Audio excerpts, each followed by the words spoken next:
Allah. Rabbi shrah li sadri wa yassir li amri wahlul 'uqdatam min lisani yafqahu qawli. Amma ba'd. Good morning, ladies and gentlemen. Let me introduce myself. My name is Danendra Abiyarta Rizal. I'm a student of Class 4B. The Honorable Chairman of this presentation and all respectable audience. All the praise be to Allah, the Lord of the universe. Blessing and praise may everlastingly be upon Prophet with no prophet after him, Prophet Muhammad SAW, and upon all of his families and companions. In this special time, I want to deliver a speech about achieved during COVID-19 pandemic. What do you want to be? Do you want to be a success person in the future?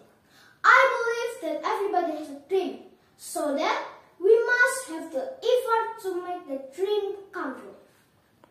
Even though we must learning from home during the COVID-19 pandemic, we must always keep spirit to be a good student.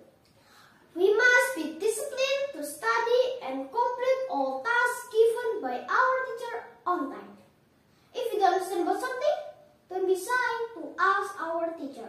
Don't be lazy, because study is very important for us, so that we can make all our dreams come true. Let's pay attention to social distance and to the health protocol. I will end my speech by reminding everyone again that the government has done so many things